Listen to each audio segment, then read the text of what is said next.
guest of honor, Honorable Dr. Vindhya Vasini Prasad, Minister of Human Services and Social Security in the Government of Guyana. Our chief guest, Honorable Minister of State in the Government of India for External Affairs, Shri Murli Dharan, and the President of ICCR, Honorable Dr. Vinay Sahasrabuddhe,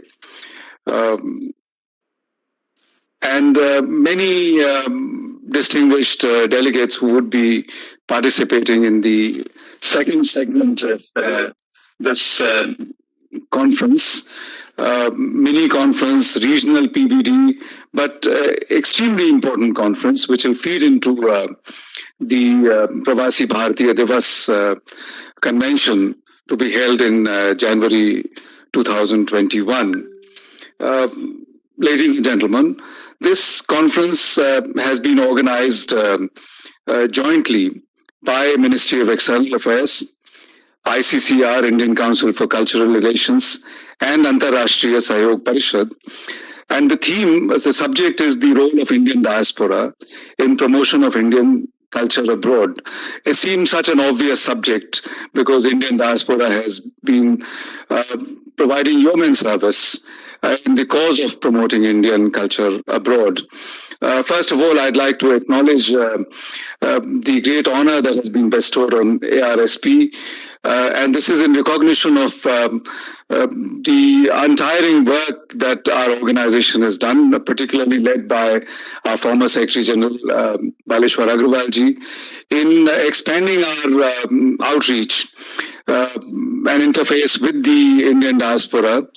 I think he was very passionate towards connecting with the Indian diaspora, and it was largely due to his efforts that Government of India finally recognized the need for instituting formal mechanisms and instituted the Pravasi Bhartiya Divas to celebrate the close association that we have with the diaspora. So we'll begin the session today with the welcome address by Honorable Dr. Vinay Sahasrabuddhe.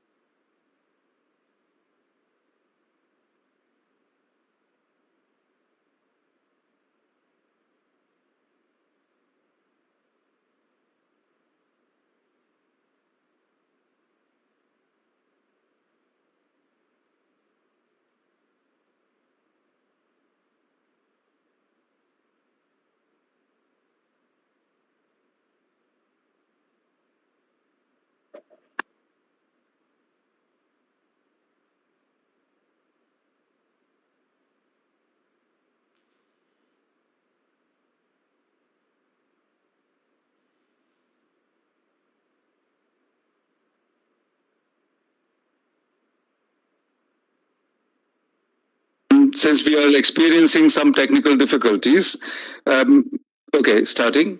All right.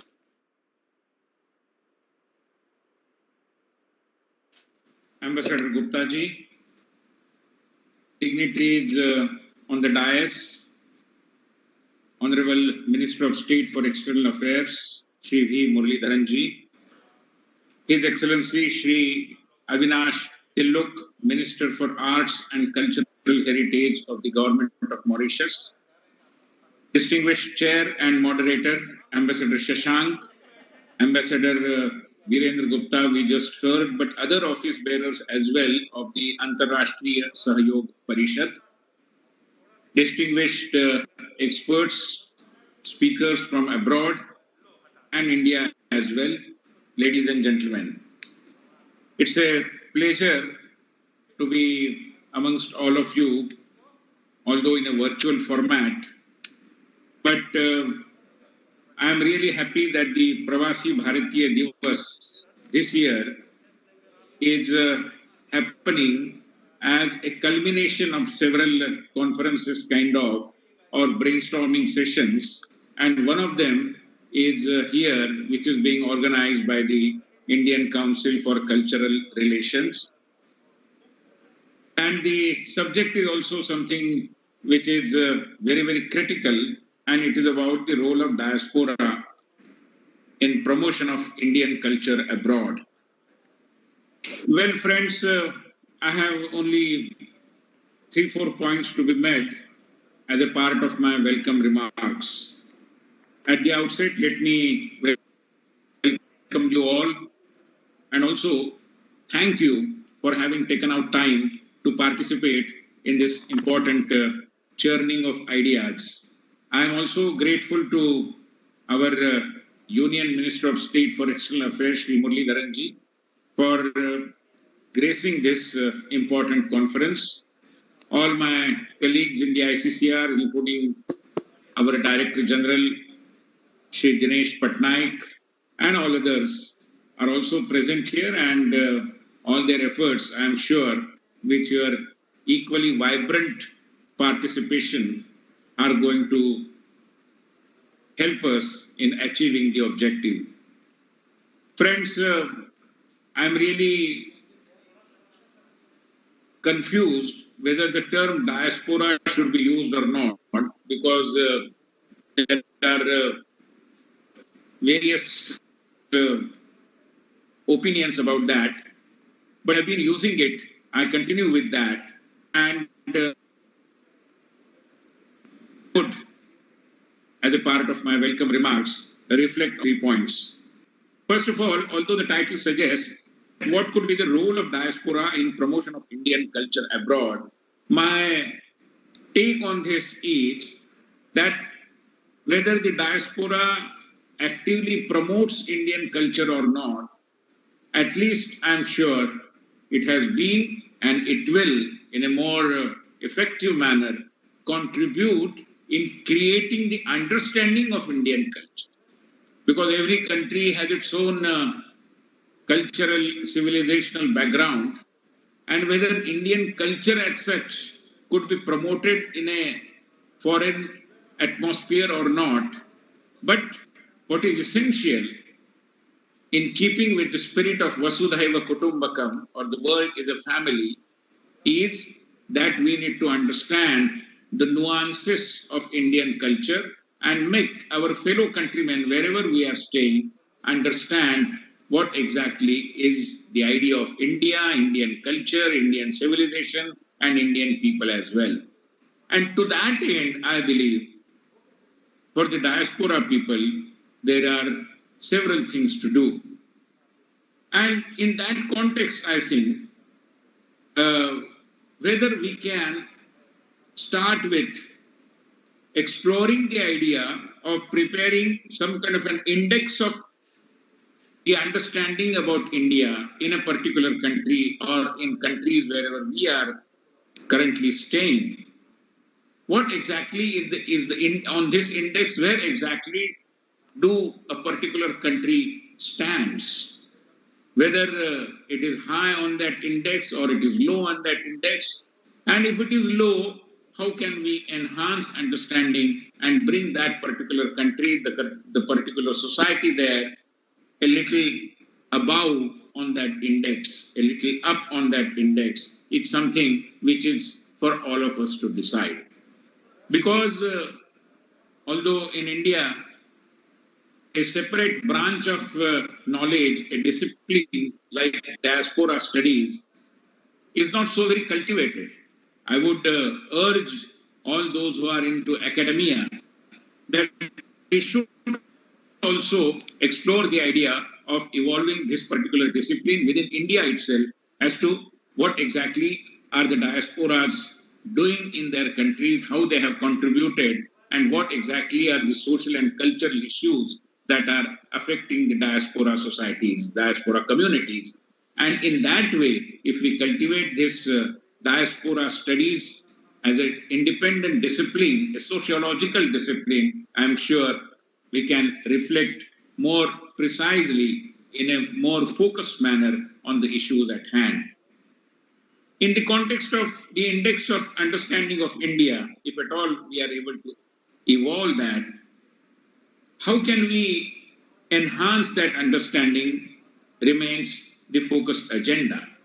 And in that context, I believe there are at least 4 things which all members of the diaspora communities can certainly do. Firstly, enhancing interaction with the local communities so that through our interactions, through our dialogues, through our community gatherings, through our participatory approach in the local communities, we can enhance the level of understanding about Indian culture in the countries wherever we are. That is point number 1. Point number 2, we have to engage in a more effective manner with the local media. I don't know whether the local media gives adequate importance to Indian diaspora and the activities by Indian diaspora, thereby India as a country and Indian society as well. This is also extremely critical. Recently, ICCR undertook a kind of a study of various textbooks in different countries, and there are several revelations which should make us sit up and think about. And in that context, I believe enhancing the level of India literacy, media, since it plays a key role, I think our engagement with local media, whether TV channels, social media, or mainstream media, it's something very, very critical. And I would urge upon all the honorable members who are participating in this conference to focus on this as well. The third, and perhaps more important, is our more meaningful, effective, and proactive engagement with the academia in our countries, whether universities, whether teaching communities, whether those who are on various bodies of universities and think tanks as well. Interaction with is also extremely important. But the opinion making that takes shape through academia, and in that context also, we can evolve a kind of an agenda as to how do we make India something which is properly understood by the members of the academia in our countries as well. Lastly, our interaction with the local civil society. Civil society is a comparatively new phenomenon, but I think their role in opinion making is something very, very important. And therefore, whether issues like development, whether sociological issues, whether issues pertaining to the Indian civilization, Indian culture, the more we interact with local civil society people, the greater is going to be the benefit for the diaspora communities. I would suggest that during the day-long deliberations today, members of the diaspora communities who are participating in this important conference would definitely take all these points also into consideration. Insofar as ICCR is concerned, we have several measures that would enhance our interaction with the diaspora communities. We are now going to have a separate and independent approach for greater participation of diaspora communities in Indian cultural centers abroad. Most of them are now known as Swami Vivekananda Cultural Center, as we are all aware of. And therefore, I would definitely suggest all of you also to come out with a set of suggestions for ICCR to work upon. Once again, I extend a warm welcome to Honorable Minister of State for External Affairs, Shri Muralidharanji, and all other dignitaries who are participating in this important conference. Thank you very much. Namaste. I thank Dr. Vinay Sahasrabudhe for his important remarks. He referred to the role of diaspora, not only in promoting and propagating Indian culture abroad, but also in creating understanding of India and understanding of Indian culture. And I think these are both interrelated issues, and I'm sure our conference would deliberate on these very important issues. One thing is obvious that for enhancing the role of the diaspora communities, there will need to be greater coordination and communication between the diaspora organizations and Government of India organizations. I think the other point that you made about strengthening diaspora studies at the academic level in India is also extremely relevant. In fact, it is in keeping with the need for this sort of thing that we set up an academic unit within Antarashtriya Sahayog Parishad by the name of Diaspora Research and Resources Center. It's been functioning for the last 3 years, and it has helped us to undertake research activities, data collection, and it's kind of a fulcrum for academic activities. And I want to acknowledge at this stage the support that we've been receiving from the External Affairs Ministry for this unit. I should also add that our Honorable President of ICCR has been very active in politics from his early days as a student activist to begin with. He's a member of Parliament and National Vice President of the ruling Bhartiya Janata Party. He's been involved with the training, and that's a unique aspect that he's been dealing with, training of the elected representatives and voluntary social workers. At this stage, I'd like to invite our guest of honor, Dr. Vindhya Vasini Prasad, Minister of Human Services and Social Security in the newly elected government of Guyana. I want to first of all congratulate you for the institution of your government, despite so many difficulties which we were closely following. Dr. Prasad is a multifaceted personality, extremely accomplished. She's a doctor by profession, a physician by profession, taught at the University of Guyana School of Medicine. She is also a Kathak dancer, and she hosts a number of television programs featuring Indian culture and a radio program.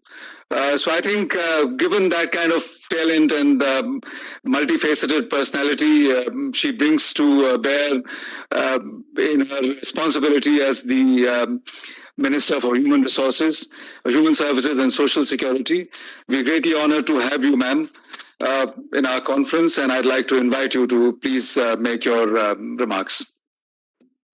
Thank you very much, Ambassador Gupta.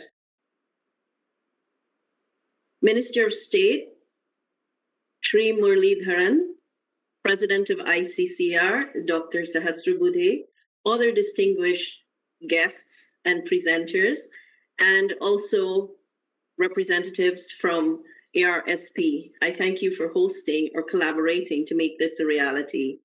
It is my pleasure to be here, to be a part of a very important conversation, which I think needs to continue because the diaspora is far-reaching. On behalf of the government of Guyana, I thank you for your good wishes. And we have endured much, and we are here ready to represent and work with all the peoples of Guyana. And as you know, culture is something that defines all of us. Culture also helps us to network, to link, and to create friendships, families, and to bring communities together. Indian culture has been in Guyana for a number of years with the advent of our foreparents to these shores, then called British Guyana. Culture, in terms of the Indian context, as such would have evolved. Culture in Guyana is also very closely linked to faith and belief. And I will proudly say in Guyana, we have a kaleidoscope of cultures from all the peoples of our country. And one of the beautiful things of my country is that we have the unique distinction of celebrating each other's culture, sharing each other's culture. And I'd like to invite all of you who are here on this panel to visit our beautiful country of Guyana and to experience what our culture is like. It is a very, very different experience because you would find whenever there's Pagwa or Holi, whenever there's Diwali in Guyana, people in their thousands will come out on the streets and marvel at something, again, that is very distinctive of Guyana called our Diwali motorcade. And I wear another hat as the president of the Guyana Hindu Dharmik Sabha. And We have for well over 4 decades been hosting the Diwali motorcade, which brings art forms together in the sense there is creation of masterpieces where we have the representation of various deities and people line and throng the streets of our country to look at this. We also are very much involved in our country in development of the arts. And I want to recognize ICCR in a recent decision that was shared with me by our High Commissioner here, that representation that we have made at length to have more scholarships for our country and this part of the world. We are going to have that happen for culture and art forms. And I want to, at this point in time, say how important that is, because there are many countries like us where the enthusiasm is high. People want to learn music, they want to learn dance, they want to also learn those skills at a very high level and be able to share it with much of the country. We have for a number of years through the Guyana Hindu Dharmic Sabha and also the Indian Cultural Center here, we have been pretty much the bedrock of ensuring the sustenance, the promotion, and the propagation of art forms in Guyana, notably music and dance. We have crafted a festival of art called Kala Utsav, and hundreds of young people from across our country participate each year, and they do so in classical dance, folk dance, Hindi, Ramayan chanting, Ram Leela excerpts, as well as music, kirtan, just to name a few. This is our effort to relate to what was said before me of engaging the community. And young people look forward to this annual event every year. And what we've seen happen from this initial stage of exposure is young people progressing in various disciplines. Even though they might migrate to other countries, they continue their journey in their various art forms. And I think that's what we want, because the arts and culture is an expression that can transcend boundaries. So we definitely, through the utilization of culture and art, we have the opportunity to be a part of the movement called edutainment, in as we have messaging that can be very, very relevant to our world in which we live, whether it's domestic violence, whether it's gender-based violence. And the reason I'm saying this is because right now in the world, we are all part of 16 days of activism to deal with gender-based violence. So we have utilized the arts in this way to send that message across our country so you can understand why culture is so near and dear to us. Being someone who has been raised in this kind of culture, I appreciate the value that it brings to our people. I appreciate what we can recognize in every facet of our land. Culture resides in the food that we eat. Curries are very much a part of our national cuisine. We also see representation of facets of culture in our fashion sense and the way in which we dress. But more importantly, it is music that would have kept the connection between Guyana and India. Why I say this is because even though the language is not widely spoken, some people still learn the language. We promote it from the Guyana Hindu Dharmic Sabha point of view, Sanskrit and Hindi. And we've been able to send people to access scholarships through your programs. And they come back and they teach others. Through the COVID pandemic, they were able to share Hindi knowledge, Sanskrit knowledge through virtual classrooms and platforms, because we believe that even though we may have to adjust to what the pandemic has done to the world, we must not stop sharing and teaching all the different dimensions of our culture. So wherever you go in our country, you will be able to appreciate the presence of culture here. But I do believe of great importance that more emphasis should be placed in countries like ours. We need to be engaged to find out what are our needs. What I can say from my end, we need more teachers. We need more online platforms. We need more cultural exchanges specific to culture, in the sense that we can share and you can share, so that it grows and it is visible and evident in all parts of our land. The interest is high. Young people are willing to be part of this movement to promote Indian culture. And while we have established it here very firmly, I think there is space and need for growth. I also believe, in addition to teachers and teaching facilities, we must have conversations where we can develop platforms to enhance and promote performances, where in parts of the world like us, where the language might not be as there as we would want it to be, we can still express what we know, what we have developed, what we have honed, and we can have platforms that all countries can share on these platforms what we do in terms of Indian culture. They need to be consistent, they need to be shared with a wider section of the world, and we definitely need to ensure that at all times the dialogue that is started today continues. If we are to effectively promote culture, we need to also engage young people. Culture is lost when the generations next are not involved in that dialogue.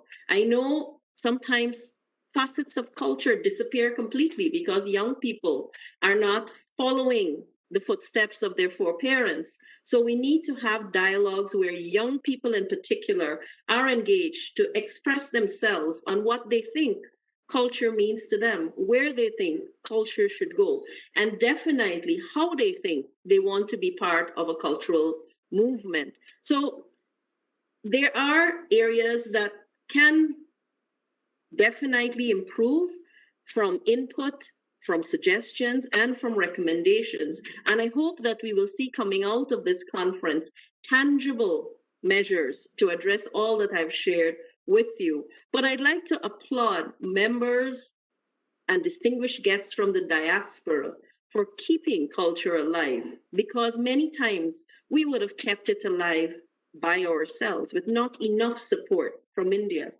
While the support has come later on, and the support I hope will grow, I would like to see more of this happen. We were in Guyana very fortunate to receive in 2019 the award from the President of India. And we are extremely appreciative that our efforts have been recognized in the promotion and sustenance of culture in Guyana.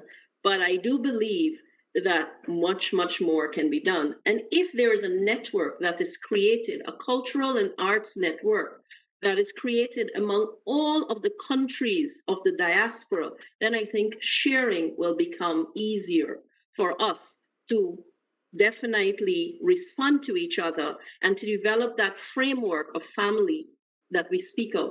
Because I firmly believe that a family is linked by its cultural identity. So I want to really appreciate my thanks to all of you for having me here today, for allowing me to share with you my thoughts on culture and the promotion of Indian culture. And for Indian culture to be promoted, it is imperative too that we look at the language in which it is promoted. So many of the countries in the diaspora, they speak many languages. So if we have language familiarity or language sensitization where culture could be promoted in the language the people speaking, I think they will relate better to it. And while COVID has hit us very, very hard, and the world is reeling under the impact of COVID, people still retreat to the familiar shelter of their culture to find some solace. So more than ever, now is the time to share that culture. More than ever, now is the time for us to have these discussions. So when the world returns to some semblance of normalcy, we can see this explosion of culture that you and I would like to see.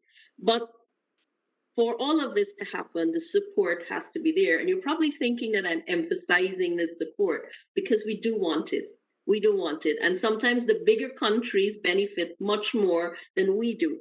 But don't forget, the countries in this part of the world, they hold culture very near and dear to them. So as I move to the conclusion of what I'm going to say, I want to once again invite you to my country, experience Holi as we have definitely embraced it as a country. Experience Diwali in Guyana. Experience any of the other facets of your culture that has become a part of our culture through our whole ideology of the land of 6 peoples, and with 6 peoples come 6 cultures.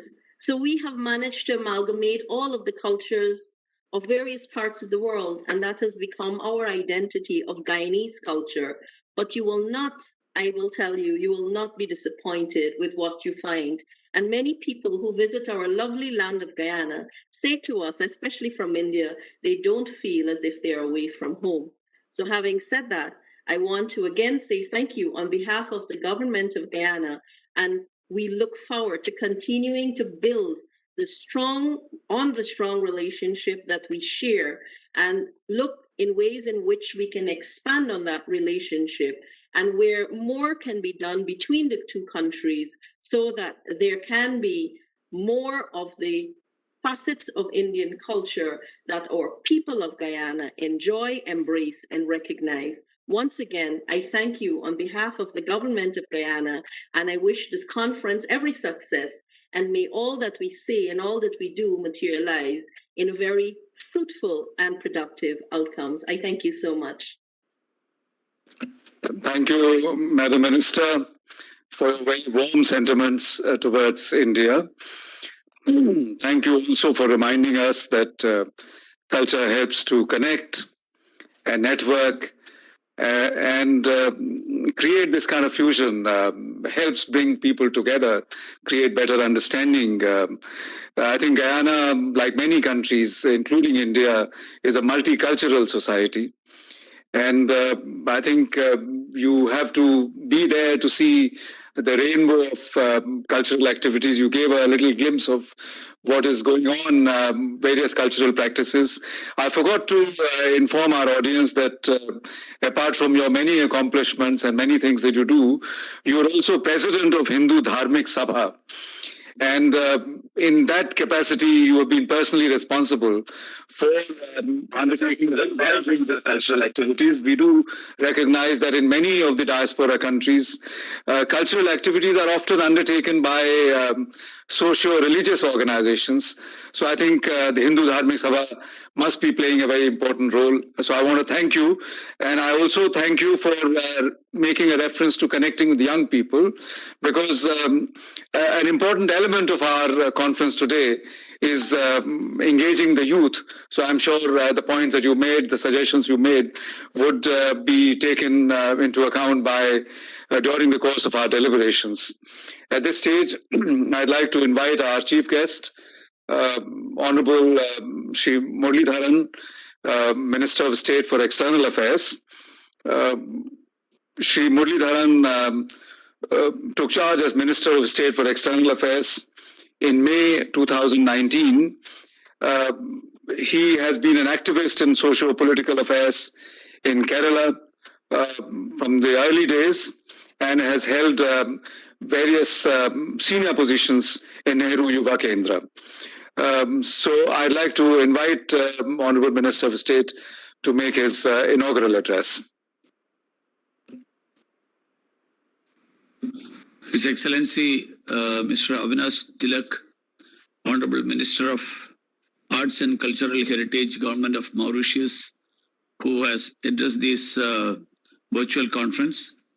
Her Excellency Dr. Vindhyavasini Persad, Honorable Minister and Member of Parliament, Government of Guyana, who will be addressing the second session in the afternoon.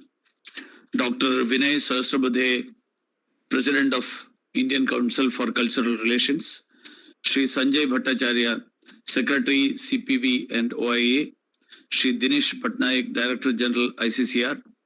Ambassador Virendra Gupta, President, Antarrashtriya Sahyog Parishad, who has been coordinating this morning session. Distinguished chairpersons of the technical sessions, distinguished experts from abroad and India, ladies and gentlemen, salam to all of you. I am delighted to welcome you all to this virtual conference on the important subject of role of diaspora in promotion of Indian culture abroad, being jointly organized by the Indian Council for Cultural Relations and the Overseas Indian Affairs Division of the Ministry of External Affairs in partnership with the Diaspora Research and Resource Center, Antarrashtriya Sahyog Parishad. This conference constitutes an important part of the annual flagship Pravasi Bhartiya Divas 2021. Through such an initiative, we celebrate our extended family that is residing all across the world and is in true spirit ambassadors of the great culture of our country. We are proud of the fascinating story of the Indian diaspora, starting from the ancient times and never looking back, reaching the current stage where we have over 30 million strong Indian diaspora spread over in more than 100 countries. In the present time, Indian diasporas have emerged as a powerful entity since they are recognized as soft power in the realm of foreign policy strategy and also as an agent or catalyst of economic development of countries of origin besides their active role in the host country. The Indian diaspora is the second largest diaspora in the world and is counted among the most successful expat communities anywhere in the world. Today, they occupy high positions in the field of politics, economy, industry, technology, and education. This heterogeneous group, drawn from different historical and cultural contexts of migration, are identified and held together by their Indianness and a deep cultural and emotional attachment towards Mother India. The success stories of our diaspora are countless. We all recount the recent electoral victories worldwide, and I would like to recall the formations of government under His Excellency President Irfan Ali in Guyana and His Excellency President Chandrika Prasad Santokhi in Suriname. Indian origin leaders have also done exceptionally well at the recently held elections in the United States. Vice President-elect Her Excellency Ms. Kamala Harris, with family roots in India, is the first woman to reach the apex of power in the US. There are leaders of Indian origin in the Congress, Senate, and scores have won seats in the state legislatures in the USA. We are all proud of their victories, congratulate them, and wish them all success. The Indian diaspora living abroad has provided a global identity to India as a land of flavors, rich heritage through its music, dance, cinema, etc. And they have been in the forefront in passing Indian traditions, culture, values, morals, and mores from one generation to another. They have also encouraged their host country to adopt many aspects of Indian culture and heritage. India is recognized internationally for its intellect, scientific temper, way of life through Ayurveda, yoga, amongst many such examples. While diasporas have seamlessly integrated with the countries of their adoption, they have also maintained very close links with their ethno-cultural roots in India. There have been bridges, mediators, facilitators, lobby and advocacy groups for taking primacy of India's national security and economic interests and soft power projection.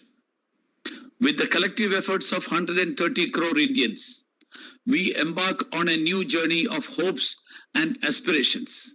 While India is moving ahead on the path of development at a rapid pace, the goodwill and support of our Indian diaspora abroad cannot be overemphasized. The Government of India and the Indian society have always valued and appreciated the contribution of diaspora in enhancing India's position, prestige, and standing abroad. This long-standing partnership has culminated in strong two-way efforts and initiatives through a series of institutional and operational arrangements for greater mutual consultations, for improved synergy between the diaspora's expectations and the Government of India's policy framework. In this context, we may recall our extensive diaspora-specific programs, namely exchange programs, ICCR scholarships, youth exchanges, Distinguished and Academic Visitors Program of ICCR. ICCR sponsored artists in performing and visual arts. ICCR's academic programs through Indian church for promoting Indic studies, Indian languages, Indian history and culture. Indian Technical and Economic Cooperation Program, that's the ITEC, Cultural Fest, Indian Cultural Centers Abroad, and many more. The government programs and schemes have always been based on regular consultations with diaspora, and one of the most effective initiatives for this has been the Pravasi Bhartiya Divas. The next PBD is scheduled on 9th January 2021, and we are looking forward to receiving all of you again to carry forward this important dialogue. There is a definite advantage. However, the exceptional circumstances due to COVID-19 have forced us to go virtual. We were also looking forward to sharing with you in person the various policy initiatives for shaping the idea of New India, including the concept of Atmanirbhar Bharat.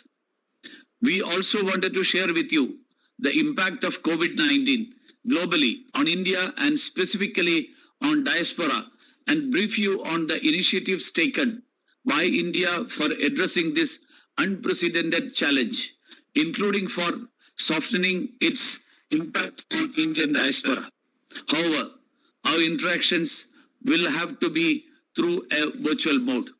The socio-economic influence, standing and expectations of the Indian diaspora have been evolving fast, and it requires new and more effective tools of engagements. We are accordingly approaching this theme, that's the role of Indian diaspora in promotion of Indian culture abroad, with an open mind, and are willing to discuss and explore the measures, including at the level of policy, institutional arrangements, and execution. In this session, we will look forward to listening to your views, your ideas for refining these tools under the 4 sub-themes relating to cultural promotion, cultural exchange programs, culture as a vehicle of soft power, and engaging the youth. The Government of India Diaspora Partnership for Cultural Preservation and Promotion has worked very well. However, a significant share of cultural penetration abroad has been carried out essentially by the diaspora organizations. Building on this strength, a time seems to have come to explore new ways of further enhancing the diaspora's role in promotion and preservation of Indian culture abroad.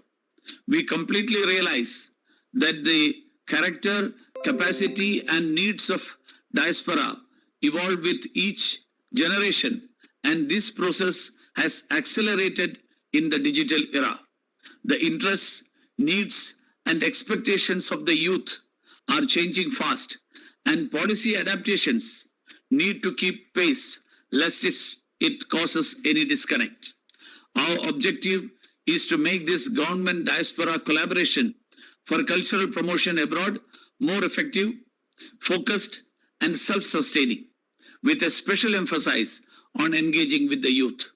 Let the diaspora take a greater ownership of the process.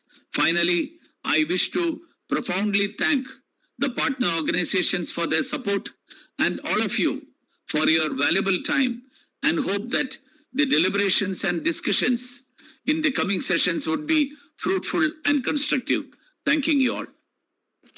I thank Honorable Minister of State for his inaugural address. And I think in a way, sir, you have set the tone for our discussions. The Indian diaspora has played an important role, and I think Government of India acknowledging it would be very encouraging for the Indian diaspora organizations and Indian diaspora as a whole. I think the challenge is to identify a roadmap, explore new ways, as you said, of enhancing diaspora's role and in leveraging that capacity. I think it has to be done both at the policy level and at tactical execution level, as you have set out. What is important is to recognize the great role that they have been performing, particularly in countries where there is advanced. They have the advantage of the numbers. If you look at a country like US or many Caribbean countries where the diaspora is very large in numbers, they run hundreds and thousands of schools of performing arts. They undertake so many programs that I think it is very clear to me that in promoting our soft power, in promoting our Indian culture abroad, Indian government or Indian government agencies cannot be the primary drivers. We have to accept that the Indian diaspora and Indian diaspora organizations are the primary drivers, and that government of India is ready to play a supplemental role. I think today, given the role of Indian diaspora in promoting Indian culture and through Indian culture soft power, and also in promoting political understanding with countries, and we see that happen in so many different countries between India and their adopted countries. I think somehow you see the Indian diaspora having ascended to a much higher level of priority. I think, as Minister said, they now have become part of our policy framework and our foreign policy priority. And I think that makes us believe that Government of India will continue to look for ways to strengthen that connection between with the Indian diaspora, and in particular in leveraging the strength and the outreach of the Indian diaspora in promoting India's soft power. So at this stage, I'd like to invite our very dynamic Director General of ICCR, who's been really the driving force for undertaking this very important conference. And I think under his charge, I must add that under his charge, ICCR is already developing programs which would seek to fully leverage diaspora's strength in promoting Indian culture. Dinesh, you have the floor. Namaskar. I'd like to take this opportunity to thank you, Ambassador Gupta, for having wonderfully moderated this session, the morning session also. You were brilliant in your way you approached the whole issues. But more than you, I would like to, through you, thank the Antarrashtriya Sahyog Parishad, which has been doing a wonderful work along with ICCR in reaching out to the diaspora and in doing a lot of activities with us, not just with the diaspora, but with Roma and other cultural activities. I'd also like to take this opportunity to thank the chief guest, Sri Muralidharan, who has been leading India's efforts at reaching out to the diaspora. He is actually leading by example from the front. And as his speech said, we need the diaspora to work much more with government to see how they can become a vehicle for or play a role in promotion of Indian culture abroad. I would like to thank my president, Dr. Vinay Sahasrabudhe, who has been leading ICCR from the front. He has a special focus on the diaspora and has been initiating a lot of action where the diaspora is concerned. But most important, I would like to thank our guest of honor, Dr. Vasini Prasad. She gave this brilliant idea of the Cultural and Arts Network, which is a very good idea. And if our ambassador is listening on this conference, I would like to tell him that we need to take this forward, because this is something which we have been thinking about in India, of creating a network of all cultural and arts personalities across the world, not only to share ideas and to bring them all together, but also to see how we can take best practices from one place to another. This is a network which we had thought originally to do with bilaterally with one country at a time, but I think a global cultural arts and network would be a brilliant idea. We have an excellent lineup coming in the session, which is coming behind. We have Secretary CPV and OIA, my good friend Sanjay Bhattacharya, who will be chairing the session. We're looking forward to more such ideas like Dr. Vasini Prasad said. because these ideas which come out of this session will be taken in account by us in strategizing and putting in a policy for greater role of diaspora abroad. But what I'd like to hear more is how can we use diaspora, or how can diaspora be a vehicle for reaching out to communities abroad? We are already doing a lot for the diaspora. There's the Overseas Indian Division, which is active. ICCR has a lot that we do with the diaspora. But at the end, Indian culture, if it has to spread across the world, has to spread to other communities, other cultures. We cannot just keep on doing it among ourselves. So what I need ideas is how does the diaspora help in reaching Indian culture to cultures in their home country, so that this is spread across the world. So we are looking forward to a great session. We will now take a little, I think, 1 minute break. Sanjay is online. Sanjay, I think over to you for session 2, where you'll have to chair. You have a brilliant list of speakers. So over to Sanjay Bhattacharya. Thank you very much. Namaskar, Pravasis. Namaskar, Pravasis.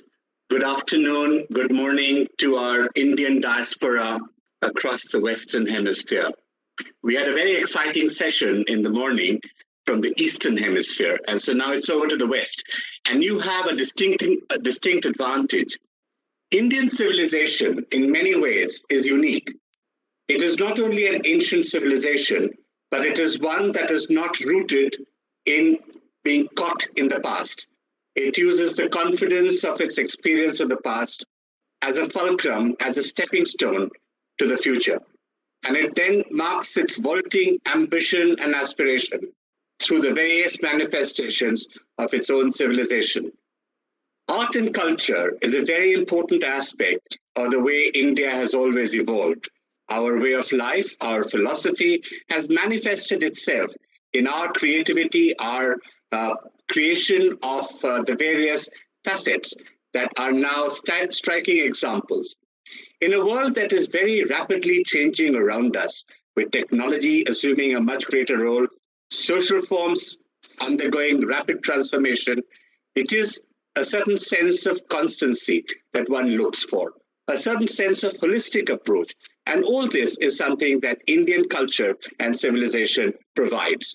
I'm very delighted to introduce to you a very, very distinguished panel coming from the US, Canada, UK, the Netherlands, St. Vincent and the Grenadines, and from Trinidad and Tobago, apart from our experts from India. May I set the ball rolling by requesting Mr. Balram Singh to speak about diaspora as a channel of soft power projection through culture. May I request, since we are behind the schedule, that you restrict yourself to 5 to 6 minutes. I shall probably give you a slight notice at the end of 5 minutes. Over to you, Professor Balram Singh. Thank you very much, Mr. Bhattacharya. I appreciate your remarks and very grateful to have this opportunity. Can I please have someone to allow me to share my slides? I come from a science background and generally have some evidence to talk about whatever I want to talk about, but it has been wonderful, and you had a very nice comment to make, which is, I think, very important, that the fact that India is a culture of integrated Samagra Jivan, what we call a Samagra Jivan, and that is the best represented by some of the practices that we have in India and what some of us have carried with us in in wherever we now live. Can people see my slide? There we go. So, and I think the comment that was made by Honorable Minister about the largest, second largest diaspora, it's very important to know that even though India is not diaspora, but they are the number one diaspora that in terms of remittance. The number one diaspora is Chinese diaspora, and they are number one in FDI, whereas the Indian diaspora is number one in remittance, which basically means that we care about India automatically. You know, there is the data for that. So that is very important. And the second one is that I'm speaking from a bit of holistic, what you said, Sanjay Bhattacharya ji, that a bit of holistic approach that India has, and that's something as a scientist I've been able to feel and monitor, and that is an idea of Ayurveda. Before I go there, my book was released, pre-publication book was released called A Different Take, an NRI view of India in tradition of Ram, Krishna and Gandhi. And this is a little bit different approach than what I heard this morning, that of course, we bring the culture that we have been there in the past, wherever our place of birth, our motherland, but we also reflect back. And when we are away from it, we reflect back and we reflect back to on India. And this is the view that this book refers to, whereby Mahatma Gandhi even reflected back on India only when he left India. And so Ram and Krishna, this is the not time to discuss about the book. I want to go ahead and talk about Ayurveda. Ayurveda is a very integrative approach to life. It has season, it has environment, it has individual, it has mind, it has society, psychology, everything, and what we eat, how we eat, and how we cook. And Dr. Prasad was talking about all the musical and performance, culture and food and celebrations. All this is very much integrated. It's integrated in every almost society to a certain degree, but India is just probably an expert in this. And that is something that we need to think about, because why we want to think about it, because this is Ayurveda is just not a life experience. It's not just a culture. It's more than a culture. It's a deeper scientific, psychological, medical health issues integrated with it, so it becomes very relevant to people. So when we look at from that point of view, then when we live naturally, then we are healthy, and if we have disbalance in that, then we have become Vikriti, or we become sick. And that is something even very relevant, even that India has, rural India particularly, has almost no COVID, or at least there. I'm from Canada, and I founded Sampradaya Dance Creations, a premier Bharatanatyam training and performance dance company 31 years ago in Canada. I moved to Canada 55 years ago. Today, Sampradaya Dance Creations is recognized as leading Indian performing arts organizations, as well as a promoter of Indian dance and music. It has won several awards for its dance productions, which are recognized for excellence, innovation, and aesthetics. And our productions have toured internationally, including India, on several occasions. Over the past 55 years, my efforts have always been directed towards the promotion and dissemination of the highest quality of dance training and performance, and very importantly, for demystifying the prevalent misconceptions that Indian classical dance forms are of a museum quality, static and unchanging, and that they are of a folk tradition. My advocacy work in this area has been strategic and sustained, both with the public, the arts community, and most importantly, with the government funders, to break the barriers of inclusivity and access to public funding. In an arts policy environment about 30 years ago, which was dominantly Eurocentric and which supported arts projects that fit Western aesthetics, it took several decades of persistent lobbying, explaining the depth, the rigor, the beauty of Indian classical dance, inviting observers to our classes and performances, that finally the understanding and the appreciation grew. Gradually, the awareness increased that the Indian classical dance forms of India were not folk traditions, but a well-defined pedagogical system which was progressive, well-documented, and had a robust theoretical system to support it. In fact, I must highlight that after all these efforts, Canada is to be applauded now for its arts policy, which is progressive, inclusive, and equitable in supporting the arts of immigrant cultures. As a result, Sampradaya dance is supported by Canadian federal, provincial, and municipal funders on a multi-year operational funding system for its artistic, administrative, and training initiatives. The rapidly changing immigration patterns in Canada around the 1990s and early 2000s was a clear marker of shifting demographics and a large influx of educated professionals from India with artistic backgrounds. Many of them came from established dance and music careers in teaching and performance and took no time in setting up their careers, artistic careers across Canada. Very quickly, these teachers became the custodians of classical traditions, imparting training to hundreds of young Indo-Canadians, adhering to the highest, strictest levels of training of Carnatic and Hindustani music schools, Bharatanatyam, Kathak, Odissi, Manipuri, and Mohiniyattam training institutions proliferated here in Canada.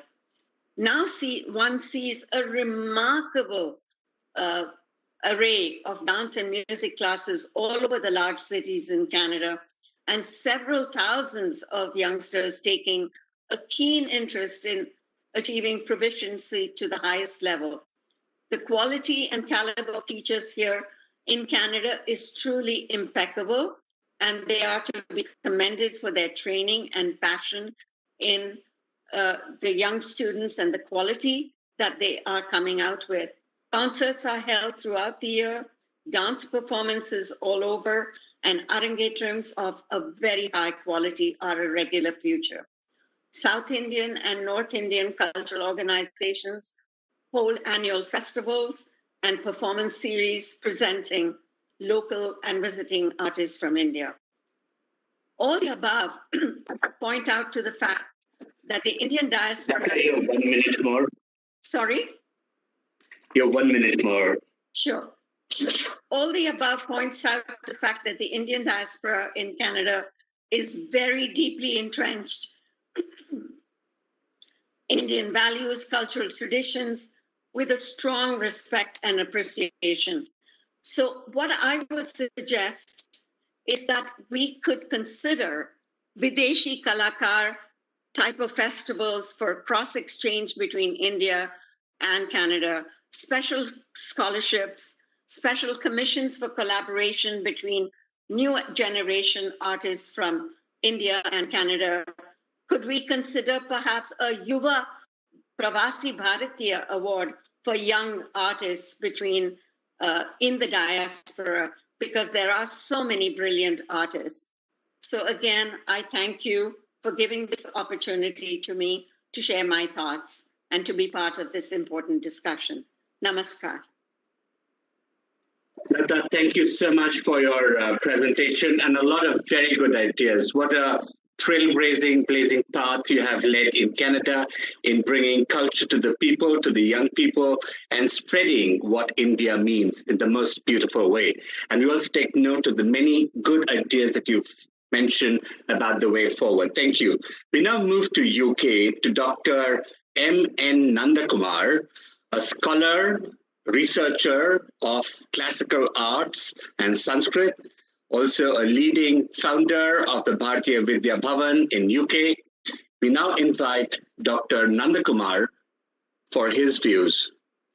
Namaste to everybody from all of us here at the Bhavan, London.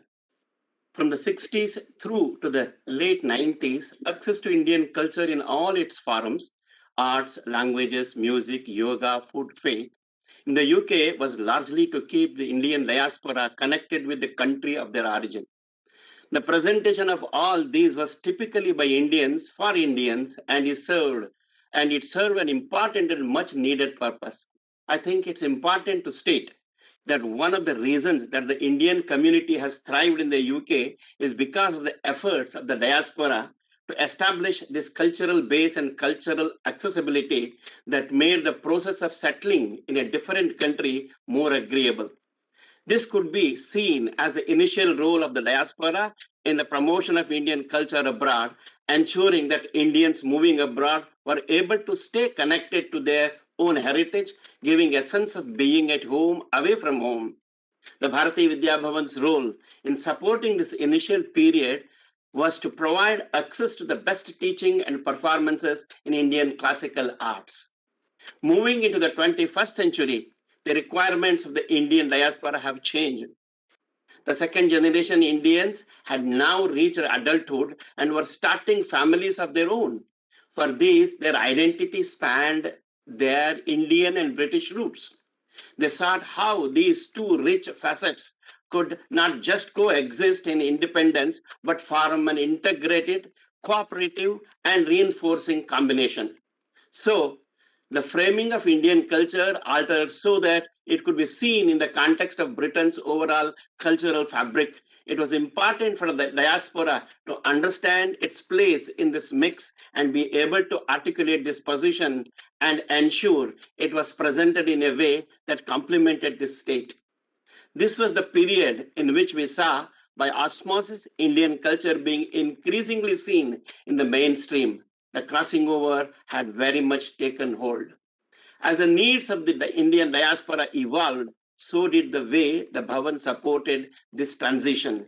A greater focus on validation from external national bodies, an increase in projects that brought Indian classical arts together with arts from outside India, educational programs in schools. As we reach the third decade of this century, friends, Indian arts are very much part of the cultural fabric of the United Kingdom. To quote former Prime Minister David Cameron, it puts the great into Great Britain. And while the needs that existed in the two stages previously described continue to be relevant, the real focus now is on how the beauty, depth, and richness of India's great traditions can be made relevant, accessible, and appealing to everyone, regardless of their ethnicity. The goal is to become a truly pervading, fully integrated part of this rich tapestry. As history has shown, a strong understanding, appreciation, and love for another culture helps in developing relationships beyond just the cultural, a key point that leaders across the board have echoed. To quote a Sanskrit verse, Ayam nijaha paro veti ganana laghu chetasam udara charitanam tu vasudhaiva kutumbakam. This one is ours. This is not ours. This kind of discrimination, friends, is found only amongst narrow-minded people. But for those who are noble and broad-minded, the whole world is one family, not just one family, one small family. So where does the Bharatiya Vidya Bhavan fit into this? The Bhavan has been providing educational programs in classical Indian art forms, languages, and yoga for almost 50 years. We deliver over 100 classes a week in more than 20 subjects, now fully online. There's ever increasing interest from non-Indians who find something unique in our practices that resonates with them, whether this is philosophy, literature, architecture, singing, dance, or yoga.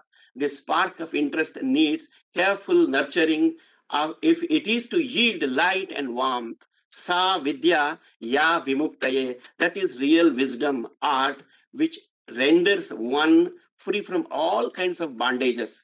Friends, our position is to promote the cultural treasure of India, not just for members of the diaspora. We love that the diaspora feel a connection to the Indian arts. It is something we wholeheartedly value alongside our core intention, which is to open to each and every person who is interested in Indian arts, regardless of their own background. Friends, it has been an adventure in faith aimed to the good of all. Namaste. Thank you so much for giving us this opportunity to represent Bharatiya Vidya Bhavan and its work. Jai Hind, Vande Mataram, Namaste.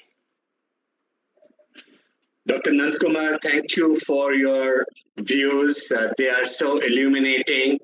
You talked about how dual identity people can coexist in this understanding of Vasudhaiva Kutumbakam.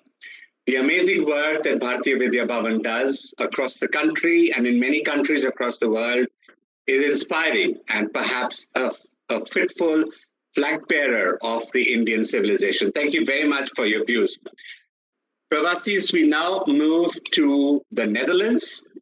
Our next panelist is Mr. Rabbin Valdeo Singh. Mr. Valdeo Singh was the former mayor of The Hague.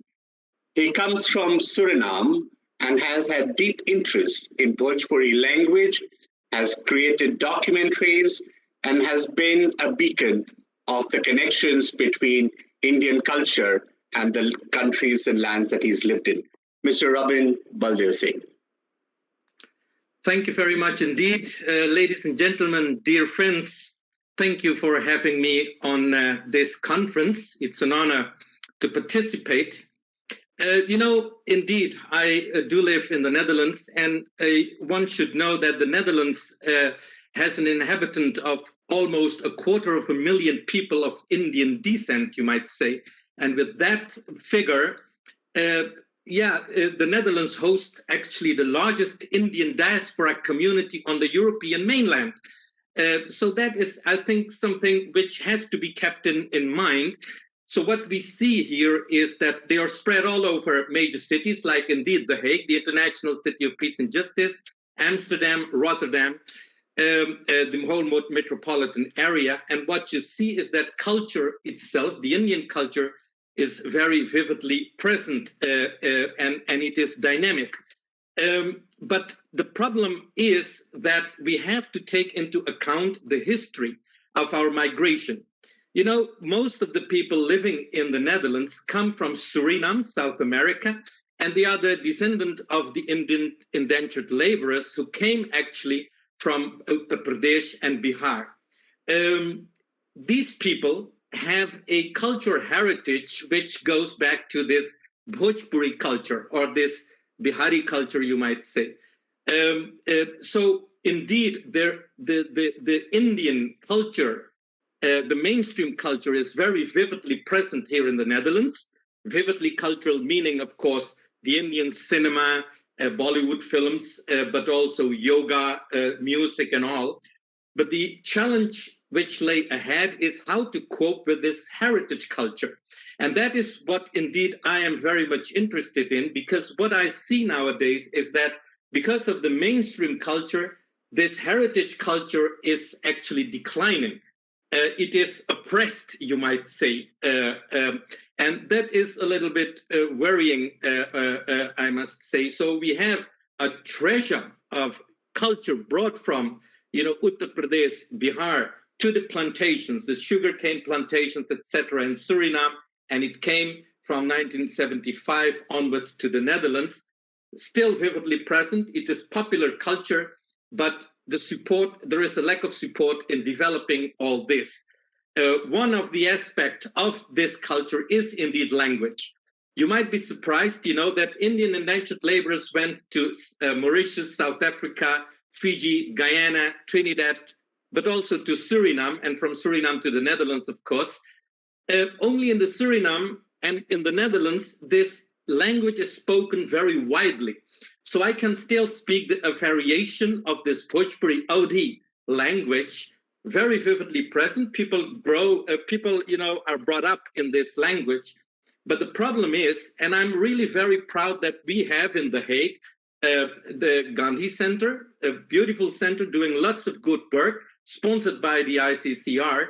But what you see is that indeed you will find there the mainstream culture, so yoga, classical music and whatever. But the popular culture which we have, there is no place for that to promote.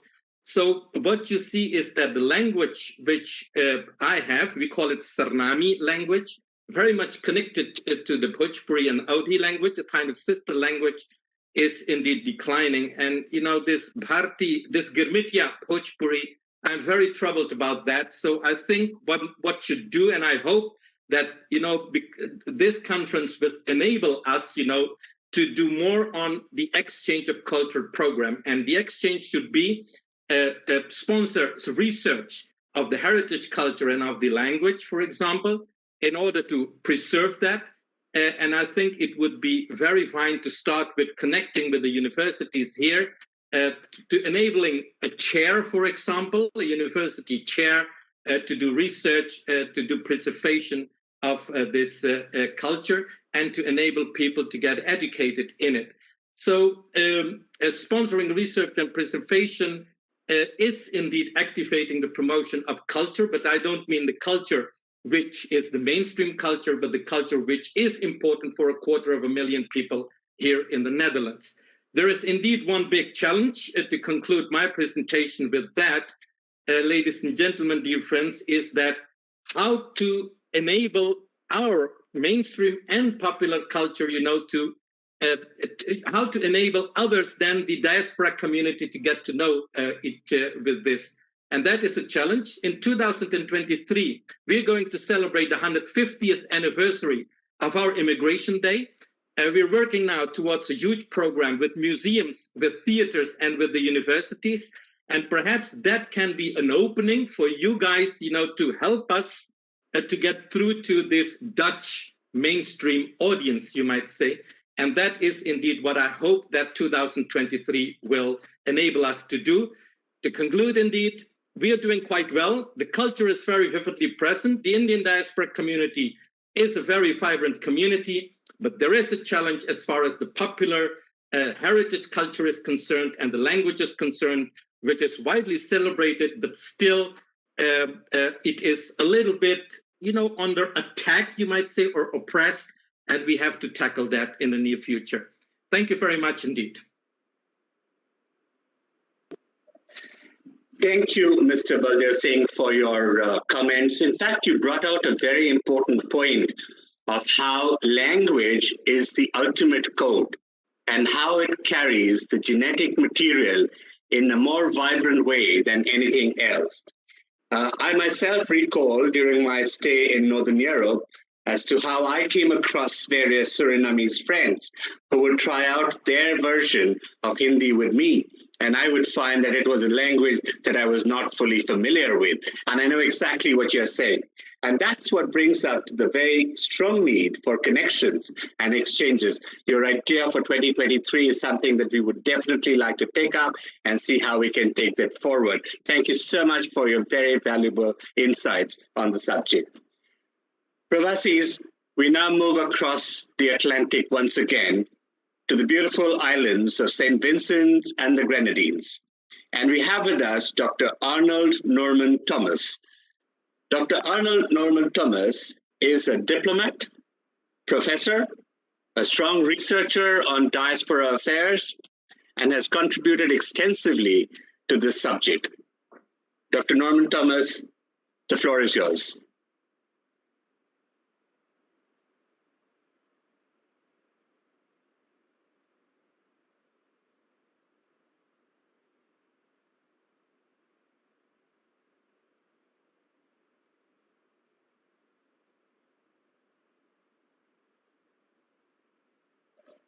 Dr. Thomas, are you online?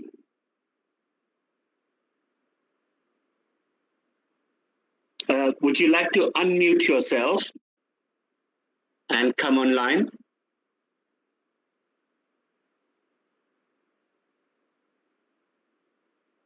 Dr. Thomas, we can't hear you. Would you like to unmute and come online?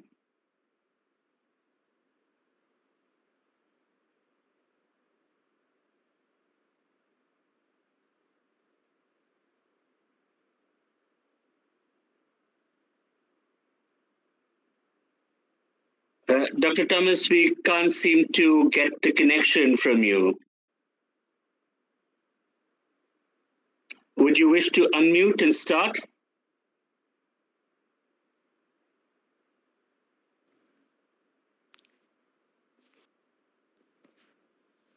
Dr. Thomas, we are not able to hear you.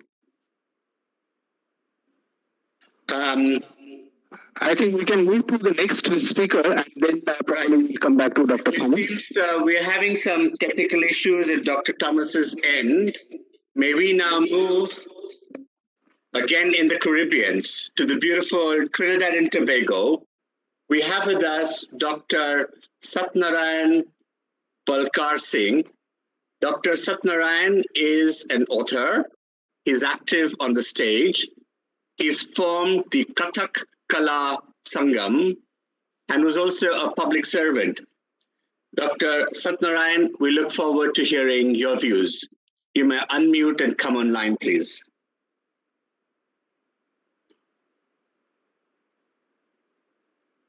You hearing me? Yes, we are. Thank you, Dr. Satnarayan. Come on, please. Thank you, Mr. Chair, conference organizers, distinguished speakers, fellow panelists. Greetings from Trinidad and Tobago. It is an honor to be invited to share on this topic, the role of Indian diaspora in promotion of Indian culture abroad. I speak as an economist, an educator, international performing artist for over 50 years, and an author.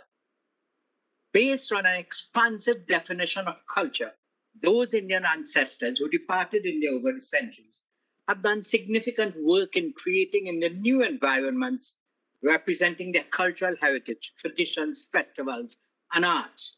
Knowledge and industries have grown out of these.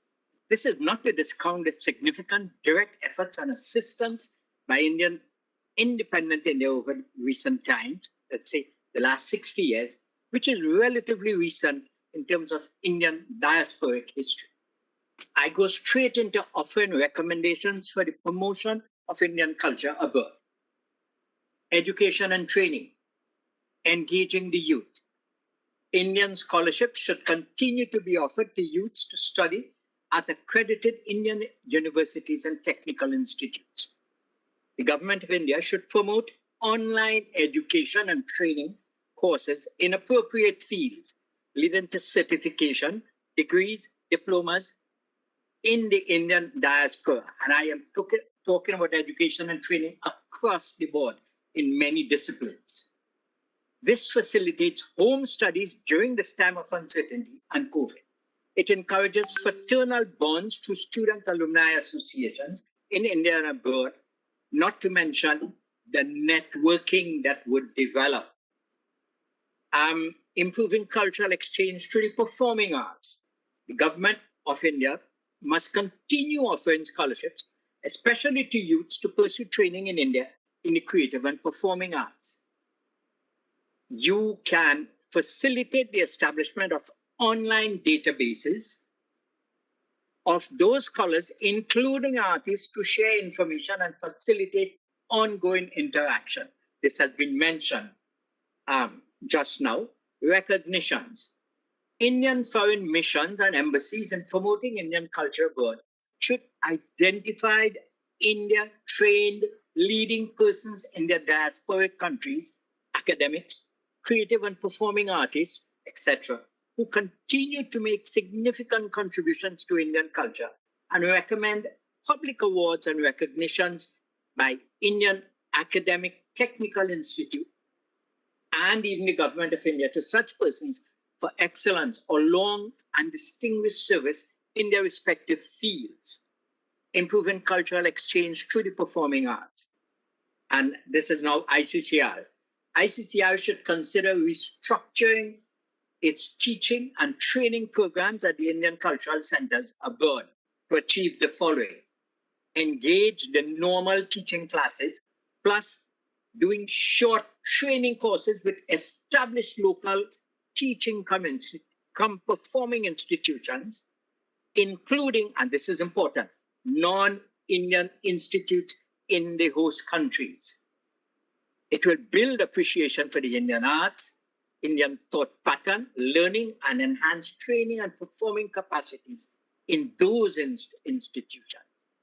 Tutors and senior administrators at the Indian cultural centers must be properly debriefed on their role and function in the revised trust to promote pluralism, youth development, improving cultural exchange in the countries to which they are allocated.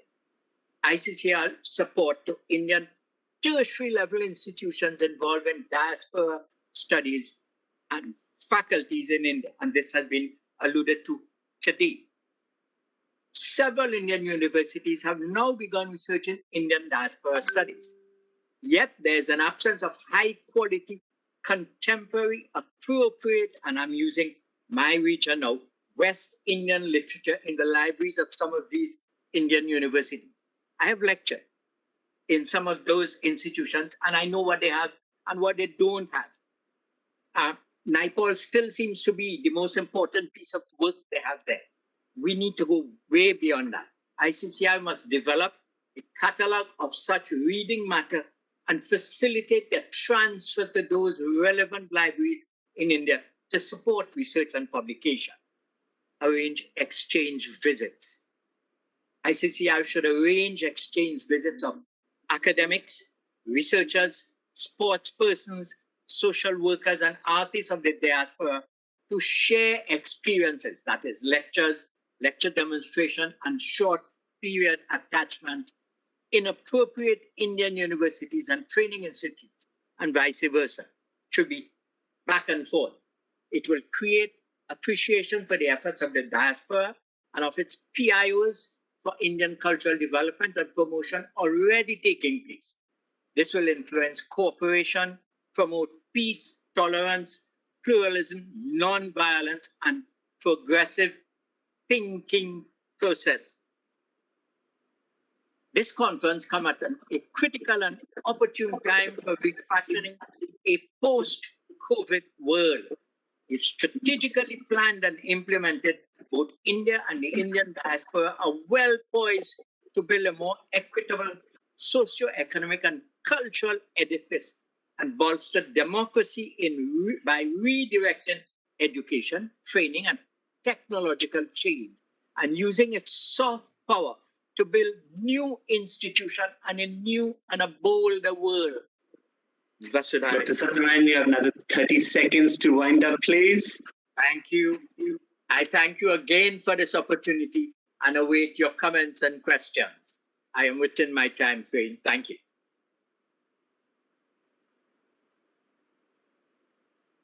Dr. Satyanarayana, thanks so much for a wonderful exposition. It was so illuminating. The importance that you attached on academics and academic exchanges is something that will drive these relations forward. As we look ahead, and you also mentioned about the establishment of chairs, several suggestions for ICCR. My friend, the Director General of ICCR is sitting at the other end, and I'm sure he's taken serious note of your suggestions. I'm also dealing with academics in the arts too. Absolutely. Across the board. Absolutely, absolutely. And that's what we should really push for. Thank you so much for your valuable suggestions. I'm told that Dr. Arnold Norman Thomas from the St. Vincent and the Grenadines is now online. Can I invite Dr. Thomas to come online? Unmuted, please come online, please.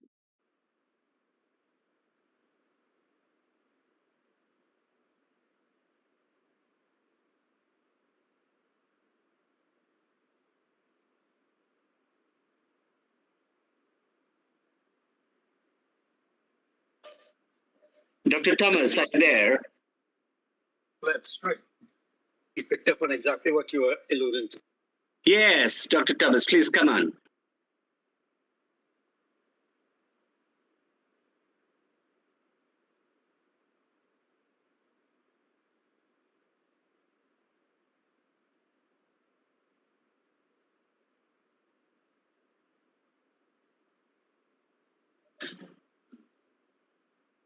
It appears we are continuing to have trouble in the connectivity in the St. Vincent's and the Grenadines. Meanwhile, I shall move on to Professor Chandrasekhar Bhatt, an academic sociologist of great repute who has worked extensively on diaspora studies and has contributed enormously to the work that has been done in India, leading light. Dr. Chandrasekhar Bhatt, the floor is yours. Thank you.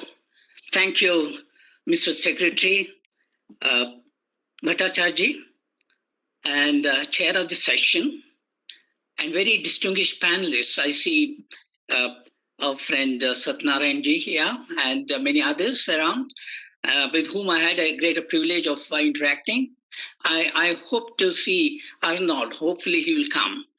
And let me, before I start my presentation, let me also thank for this global privilege that I have got today to the MEA, ICCR, and ARSP for giving me this wonderful opportunity, and especially Ambassadors Virendra Gupta and Anup Mudgal, and also Secretary General Sham Parandai. My presentation is beyond mutual linkages and expectations. Now, why I emphasize this term is to get back to the foundations we started in 2000, the high-level committee were formed by LM Singh and other members, and the kind of contributions they made in terms of recommendations. And Pravasi Day is one of the major recommendations they have done, which has been implemented extensively right from the day one, from 2003 onwards. And we have been having it every year for a couple of years, and then we have it once in 2 years. And I had a great privilege of attending it, a cultural continuity linkage that we had at Benares Pravasi Day program in 2019. Now the theme that I want to speak is first about what is Indian culture, Indianness and culture, and then move on to what Indian diaspora has done already and what it can do for future in terms of promoting Indian culture. Because it is through the diaspora as a leverage, we can extend India far beyond India through all the locations world over. So first is to talk on the Indianness, Indian culture.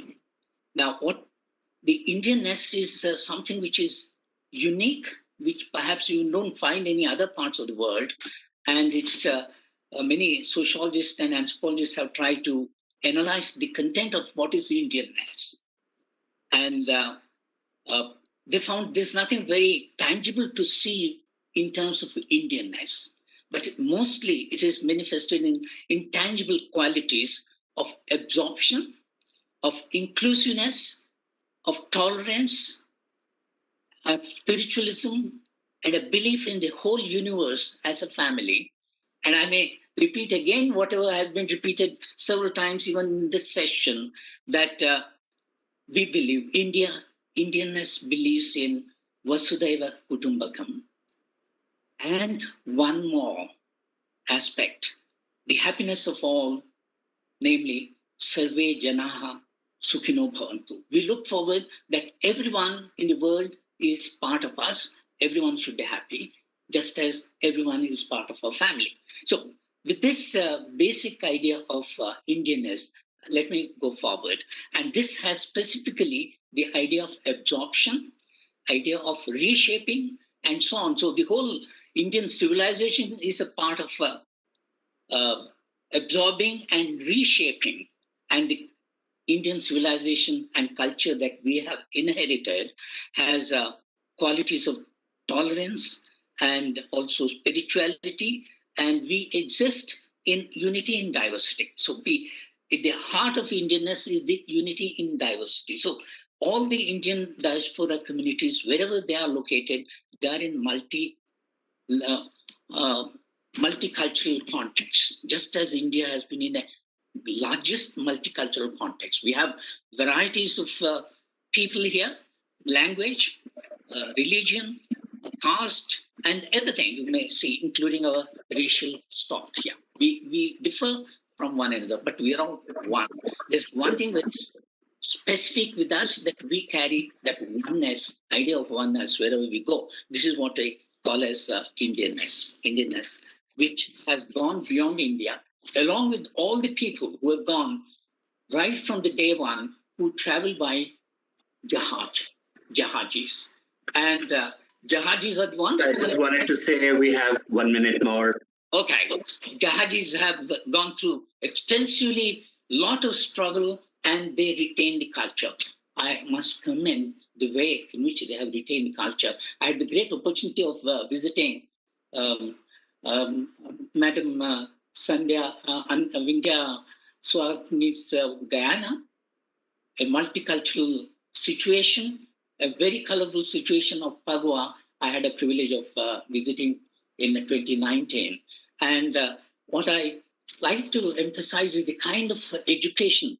Education is in the forefront of promoting Indianness, Indian culture. So if we get the right kind of education from the beginning, it will perhaps augur well to maintain Indian culture and its continuity. So I found a school in Trinidad, in Guyana, the school called Saraswati Vidya Niketan, which is distinguished in terms of academic excellence, along with imparting Indian cultural values and so on. So we have such situation, such schools to be developed all over the world. And I wish Vidya Bhavan, etc., they are not really important. We are running out of time. Could I add a little more, please? 10 seconds. Yeah, okay, right. I wish to mention that there have been a number of institutions like Madam Vindhya Vasini established the Hindu Sabha, and we have in Trinidad similar such Arya Samaj Sabhas running a number of schools imparting Indian culture. Now these need to be extended to the large number of people. And I thank you, Dr. Bhatt, for your... Thank you for giving me this opportunity. Tremendous.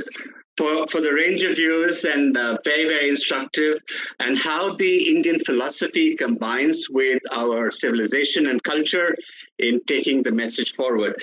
I now have the pleasure to invite Rama Vidyanathan, who is an extremely well-known dance exponent of the Bharatanatyam style. She has performed and presented across the world, and obviously is extremely well endowed in terms of projection of Indian culture, both within the country and overseas, as a guru and as a performer. Rama Vidyanathan, the floor is yours. Namaskar. Thank you, Sanjay ji. I'm extremely delighted and honored to be part of this discussion. And my talk will specifically target the youth of the diaspora, because I think they are the future global citizens. And it is that section of the community that is maximum in contact with the outside world and with other cultures. So I think for sustained efforts, it is extremely imperative to engage the youth. And in my several years of visiting the countries in the western part of the world, not just for performances, but also for workshops and lecture demonstrations and master classes and one-to-one teaching sessions and residency programs where everybody stays under the same roof and, learns and studies and practices together. In my experience, I have noticed that youngsters who are introduced to Indian arts, their whole life changes. The way they think, the way they behave, even the way they walk, the way they dress, when they come into contact with Indian arts and Indian culture, there is a life-changing experience that goes through them. I've seen these youngsters, they would be speaking English with an accent, with a non-Indian accent, but when they walk into the Bharatanatyam classroom, they are as devoted, and the demeanor changes completely like anybody else in India.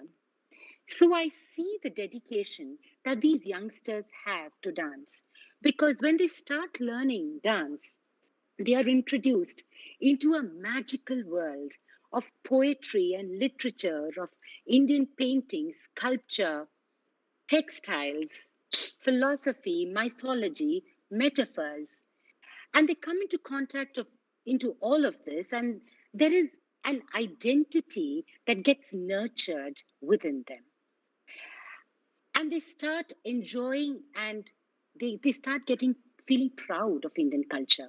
I think that is most important. We need to engage the youth so that there is an identity of Indianness that's nurtured within them, and they not only understand and enjoy Indian culture, but they also feel proud about it, because only then will they be convincing ambassadors of Indian culture in the world, because they will come from a point of conviction.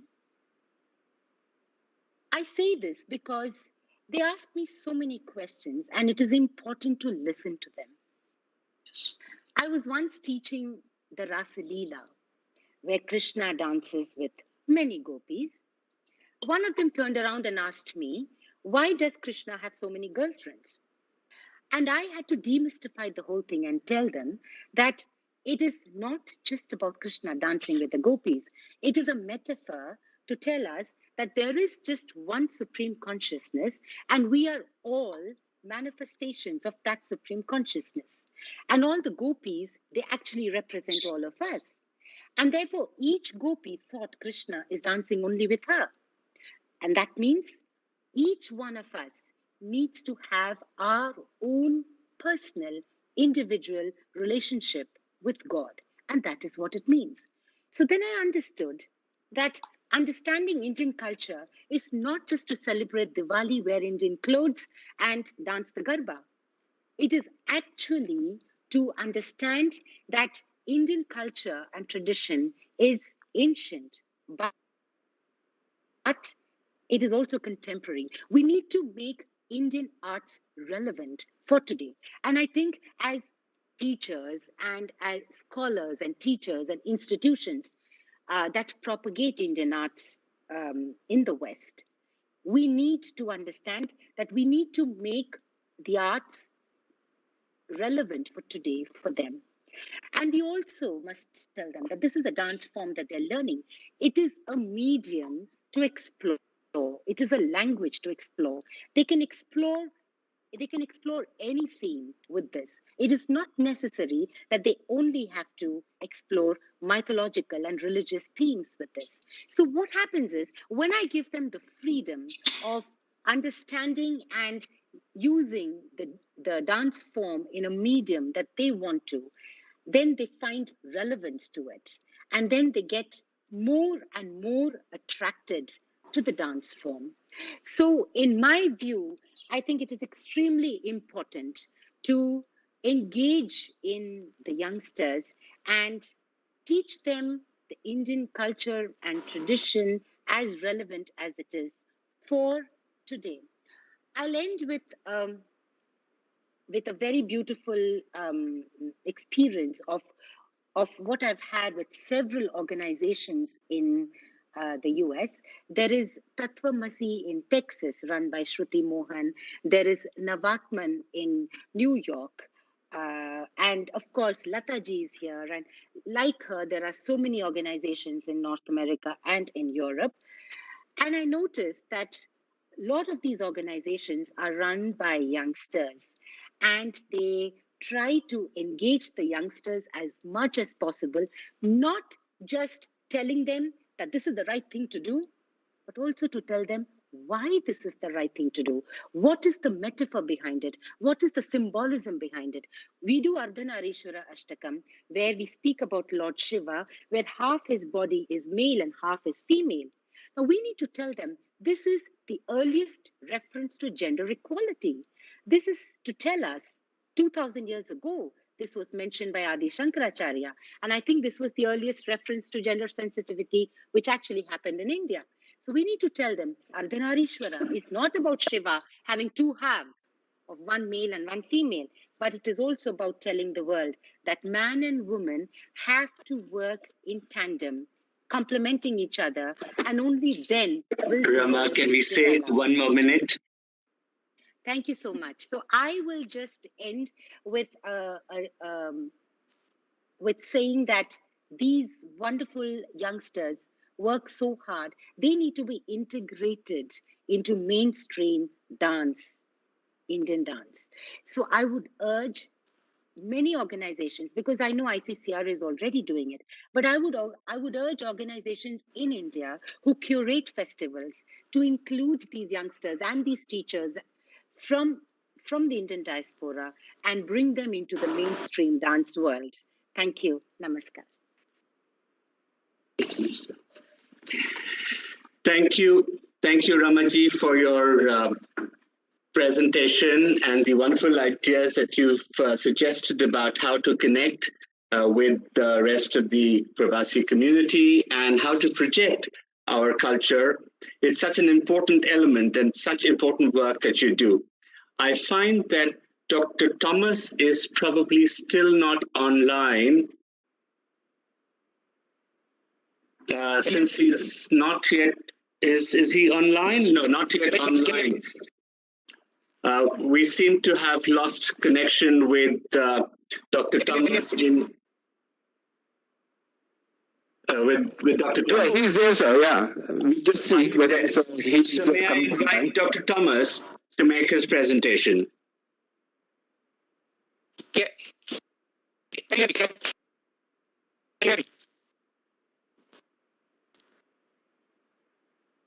Yes, Dr. Thomas, you're online. Can you hear me? Can you hear me? Can you hear me? Yes, we can. Please, Dr. Thomas, continue. Okay, I'm sorry. Dr. Thomas, can you switch off your video? Because your audio is not very clear. Is it possible you can switch off your video and let's see how your audio is? Okay, now can you just speak for a while? Sure. All right. Can you hear? Not very clear. I think your audio is also not very clear. Not very clear. Oh, boy. And I put on my headphone. Let me try this one. How about that? Can you noise? Can you hear? I think your audio is not very clear, so we are not able to hear you. Well, dear Pravasis, it seems we do not have very good connectivity with St. Vincent's and the Grenadine. We were so looking forward to hearing the views of Dr. Thomas and his perceptions on how we can strengthen the connect with the Indian diaspora. We've had a number of very, very interesting suggestions from the panelists, a very distinguished panel, and we have many, many lessons to learn that will take forward this common endeavor of ours to connect more closely and engage the Indian community overseas. I now have the distinct pleasure of inviting Ambassador Anup Mudgal to sum up the session. Dr. Mudgal. Thank you so much, Sanjay. I will just take a few minutes because a lot has already been said. Sanjay, it was a fascinating day. I don't know whether you could attend the morning session. I have been on this since morning. I have never seen such a convergence of ideas. Sanjay, when we were working on the concept for this conference, I was not sure what kind of convergence we will have in terms of ideas across the globe. And today, we had such wonderful convergence, I thought we were literally on the same page. There was a literal consensus about the importance of diaspora's role in promotion and preservation of Indian culture abroad. There was an appreciation about the role which the official channels could play by way of facilitation and support. And every speaker was trying to find a way to create a bridge between the the facilitation by the official channels. I think we have Mr. Thomas again back online. And the role of diaspora. Should I stop for a minute? Mr. Thomas, are you there? No, seems not, Anup. Maybe you can continue. So, in fact, the speakers, every speaker was trying to give us a way forward, how to bring these two channels together, which means the official channel, which is represented by our missions, our cultural centers, our cultural exchange program, and the various schemes, and the role the diaspora is playing. In fact, they made excellent suggestions. In fact, I thought, after having dealt with promotion of Indian culture abroad for almost now 35, 36 years, I was wondering whether we will get to see new ideas, but I was surprised to see wonderful new ideas. Sanjay, now the challenge is for us. We'll have to convert these ideas into actionable policy facilitation and framework. How to carry these ideas forward. These were not only excellent ideas, but these were very simple, doable, and effective ideas. So you will see when we prepare this report, you will see this report will come as very handy for strengthening this connection between the official channels and the diaspora's role in preservation and promotion of culture abroad. Sanjay, I saw there were some difficulties in connection. Some of our members could not really make their presentations. Some of them didn't have sufficient time to do it. They wanted to say more things and we wanted to hear more, but we were limited by time. I would want to request those members, please, in case you were not able to complete your presentation because of shortage of time, please send us your detailed ideas either as an email or as the WhatsApp channel that we have. We would try to convert your ideas into actionable policy framework. And also I would want to say that this is only a step in a long series of interactions which we are planning with diaspora in terms of carrying forward these ideas. Please keep us on short leash and keep reminding us about your ideas and keep asking us, where are we on that? When are we going to deliver on those ideas? I'm sure, Sanjay, you will agree with me that our objective is not only to listen to these ideas, but to convert these ideas into some kind of action. And that is what we are aiming to do. We'll stay in touch with you and we look forward to working with you because the intention is very clear. Not only talk, but walk the talk, as we call it. On behalf of DRRC, Sanjay, I would want to thank everyone. I'm sure you must be recalling I have been bothering all of you for one piece of information or the other, but it was for this beautiful conference, and we have a successful conference because you were always forthcoming in providing those inputs. I thank you very much. I thank everyone, literally, for having contributed to the success of this conference. Sanjay, over to you. Thank you.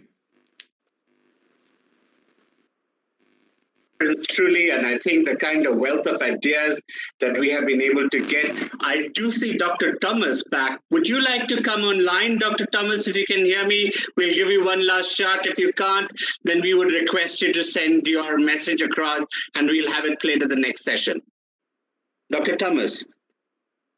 Okay, can you hear me?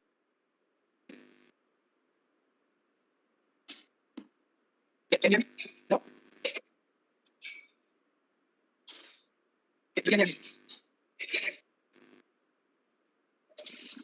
No, it does seem that we can't get through to Dr. Thomas despite our best efforts. Technology sometimes does come in the way, even in this digital age. I did also want to add that there were a number of people who sent WhatsApp messages about various issues, including what are the metrics of Indianness, how far can yoga be used, and so on. I do thank all the contributors to the panel. You've been an outstanding set of panelists. Thank you so much for your contributions. As Anoop said, we would like to walk the talk, work with you collaboratively in trying to get these ideas on the ground so that we have a deeper connect and a better understanding and appreciation of what India means to the rest of the world. Thank you very much for your attendance.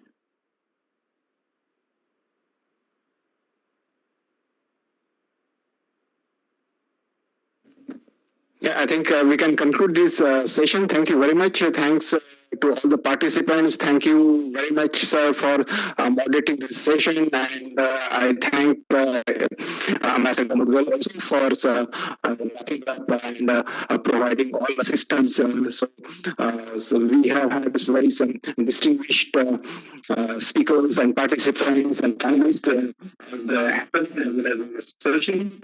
And on behalf of ICCR, I thank each and every one of you for taking part in today's conference. There has been a lot of work behind the scene, and so I think our team, both from ICCR as well as ARSP and from Ministry, especially from the Overseas Indian Affairs Division, worked very hard. And I thank once again all of you for participating in this conference today, and all these recommendations and various aspects what we have discussed over the almost a full day will form part of now the public convention on 9th of January. So thank you very much once again, and have a good day. Thank you.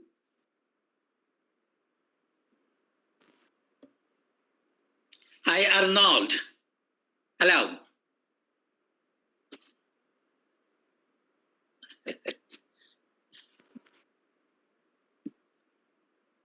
Unmute Ambassador Mudgal.